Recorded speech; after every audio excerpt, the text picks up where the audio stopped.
The holiday of Pesach, as we know, is the holiday of liberation, of becoming free.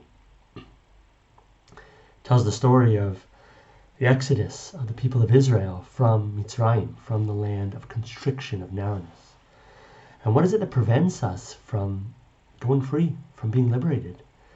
As we know from the story in the Torah, it's the hard heart of Pharaoh. Pharaoh's hard heart. Despite the appeals, despite our desire to leave, something about this hardness, this resistance, stops us from actually realizing our freedom.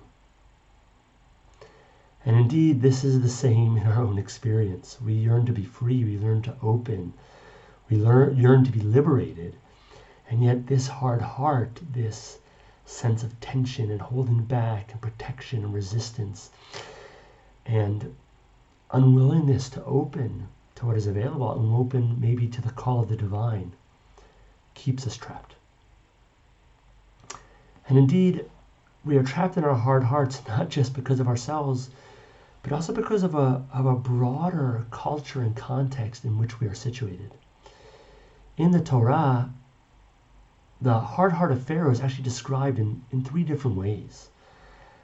There's the word hard that's used. It says in one verse, "Vani yakshed lev Paro," I'll harden Pharaoh's heart. But also these other words are used. There's the word of yechazak lev Paro, the Pharaoh's heart will be strengthened, and kaved lev Paro, Pharaoh's heart is heavy. Why does the Torah use these three different terms of hard, strong, and heavy to describe this hard and resistant heart, this heart which lacks compassion of Pharaoh?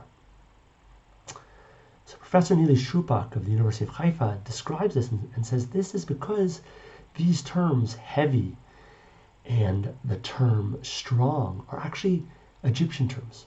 They're taken from the Egyptian context where being heavy, strong, and hard was seen as a virtue, was seen as the way you should be, self-controlled, not emotional, not being touched or swayed by compassion. It was a virtue of society. It was a virtue of royalty.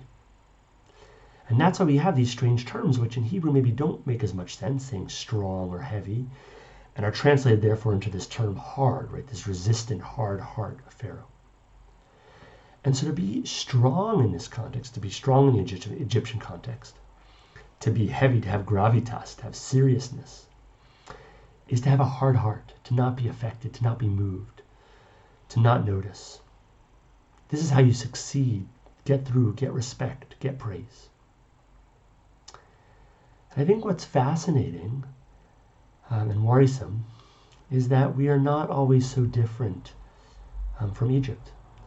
That so too in our society, there is a real value placed on being hard, controlled, successful, serious, dominating ourselves and others. This can look like many different ways, but so many of us have gotten some message that we need to be a certain way.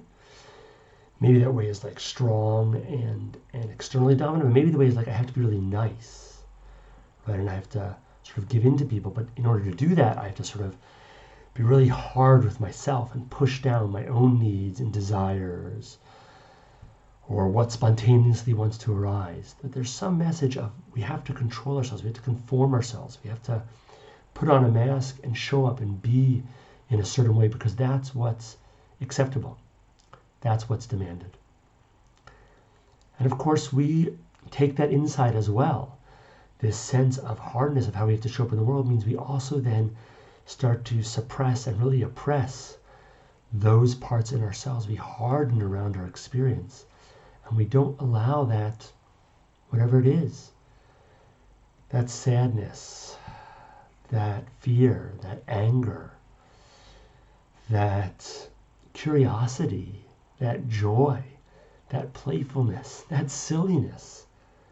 We don't allow those things to fully emerge and come forth because they feel too dangerous or they feel unacceptable or they feel that there's no place for them in our experience.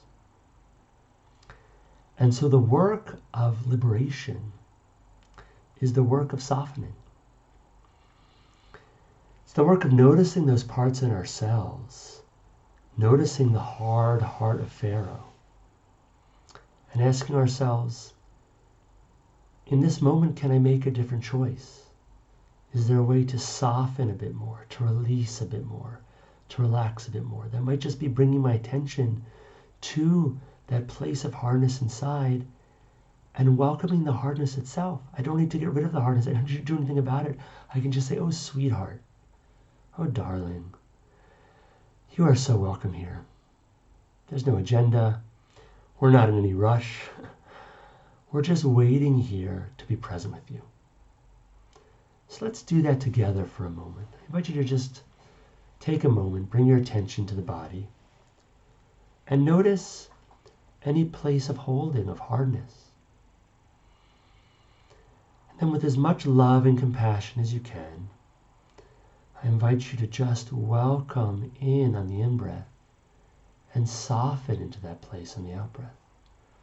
In-breath, we're just letting it know it's okay to be there. We're not inviting it to take us over or to colonize us in any way. We are stable and clear in who we are. We're a vast field. We're just letting it know it's okay that you're there. I don't need to push you away. And then we're just softening on the exhalation, getting a little bit more intimate, a little bit more loving. On the inhalation, we're loving. On the exhalation, we're bringing compassion.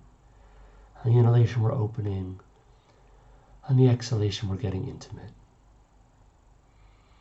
Just a few moments of really bringing loving presence to what is present in us right now. Bringing a wise, loving softness to our experience. And as we do that, you may notice a bit of liberation, a bit of opening, maybe just a smidgen, maybe a lot. But it might give us a taste of how this kind of softening can enable a genuine opening, a genuine freedom that's waiting to emerge. So I'm wishing you a liberatory Pesach, an invitation to maybe bring this into your Seder, maybe taking a moment to just ask, what can I be soft with at this moment? How might that soften that hard heart inside? And how might that enable the next step of liberation?